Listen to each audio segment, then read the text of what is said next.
Thanks for the idea, Saint Boy, you glutton.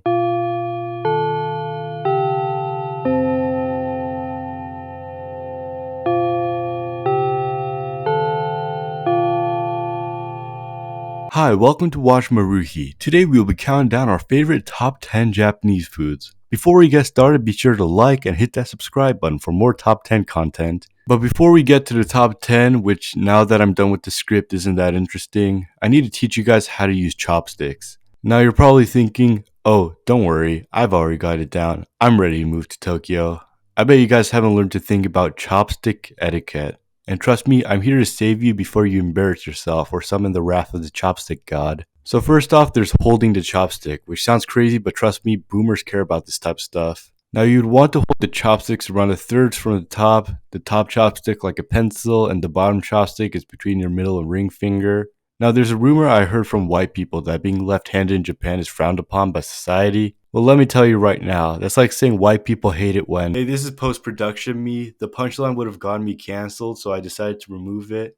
Now, speaking of getting canceled, there are a few things about a chopstick that will send you straight to hell. Don't point your chopsticks towards objects like a TV or people. You won't like it if somebody points at you with a knife. What's so different about chopsticks? Second, don't drag bowls and plates using them. Again, if you won't do it with the knife, why do it with the chopstick?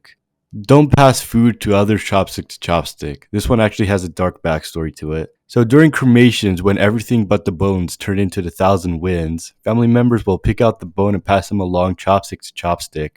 Now imagine doing the same thing with drumsticks. I'll lose my appetite immediately. Don't stab a bowl of food, especially at the top. Stabbing, say, a bowl of rice at the top and leaving it like that will turn the bowl of rice into spirit food. And you don't want to eat spirit food, trust me.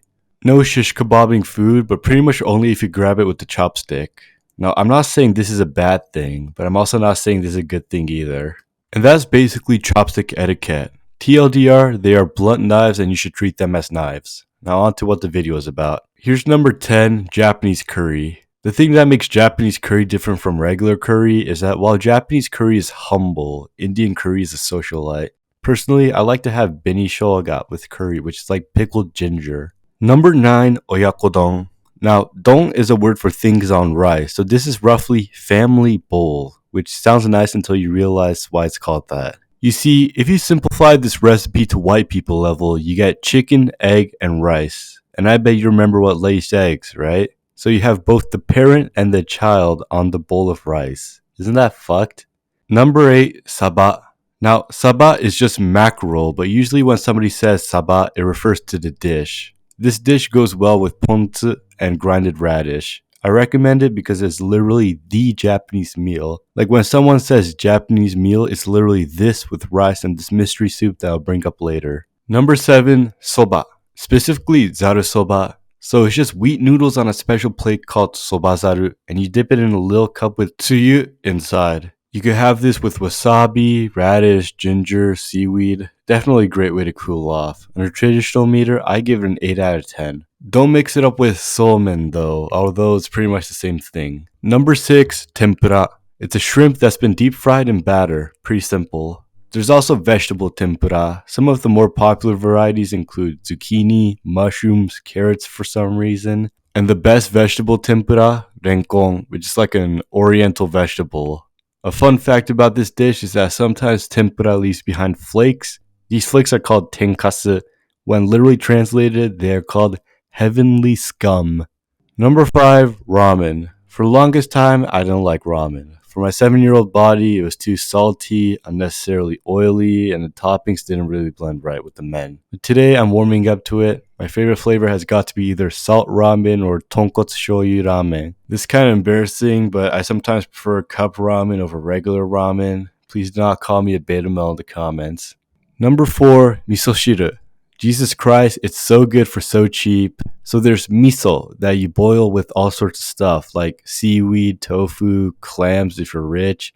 This is kind of unorthodox, but I like mine with a whole bunch of onions, which isn't very common in restaurants apparently. Number 3, udon.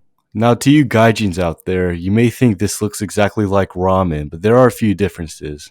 First off, the men is made without egg and this thing called kansui, which gives ramen its elasticity. So udon is more chewy and slippery. Also, udon is like 10 times thicker, so you get more satisfaction in chewing. Of course, there's like a bunch of different ways to prepare it, like fox style, tempura style. There's also curry udon, which although it doesn't sound appetizing, it's actually pretty good. I recommend that one. Number 2, nabe. It's just a hot pot with essentially anything. There are no rules. You can throw in a shoe if you want to. It's number 2 because it's only reserved for special occasions. You can only eat this like twice a year. Number 1, I think you all expect this, sushi. I don't even have to explain sushi, do I? So let me make a top 10 sushi inside this top 10 video. Number 10, kazunoko. So it's just like a billion fish eggs the size of a microplastic, all bundled up into one long shape. What makes it good is the crunch texture. It's one of a kind. Number 9, kampyo-maki. So I heard it's like a kanto thing apparently. It's just a sweet tangy sushi for my sweet tangy body. Number 8, California roll. Now call me a beta male all you want, but I'm a sucker for gentrification. Come on, avocado and crab? Sign me up. Number 7, amaebi. Despite the name, it's not much sweeter, it just has a better texture like a water balloon. I just like it more than normal ebi because the tail is easier to pull off, it's twice as efficient. Number 6, toromaguro. Holy shit, imagine putting steak fat in your mouth but without the guilt. That's just what the sushi is. Number 5, ika. Nothing special about it, it's just good. The texture is like chewing on edible raw chicken, which I'm just realizing doesn't sound appetizing using that analogy, but trust me, bro. Number 4, ikura. It's like kazunoko, but it's red and bigger and way more delicious. Have you ever wanted to eat Orbeez? Well, it's like that, but with food. Also, every time somebody orders this, they always say ikura, ikura, which means how much is the fish eggs every time. So if you ever order this, take a wisecrack to show off your Japanese skills. Number 2, shimesaba. Remember that fish earlier? It's that but served raw, which makes it incredible. It's not common for others to put this top 5, but I'm just built different. Everything about it to me is perfect. And finally, number 1, uni. You know that slogan, I can't believe it's not butter? Well, imagine butter, right? But you packed everything delicious into the world into it. It's creamy, smells amazing, expensive as hell, but worth it, even for my standards. Anyways, that's it. Subscribe, spread my videos, comment, like. Oh yeah, remember 2 episodes ago when I was desperate for video ideas? Well, that's no longer gonna be a problem anymore. Thank you guys. I already got an idea for next episode which will be chemistry related. Before I end this video, apparently January 22nd is National Curry Day in Japan. Just wanted to throw that out. Thanks for watching, and until then, the One Piece is real. Can we get much higher? So high. Whoa, ho, ho. Whoa, ho, ho. Oh, Can we get much higher? So high. Oh, ho, ho. Oh, ho, ho, ho, Can we get much higher? So high. Whoa, ho, ho.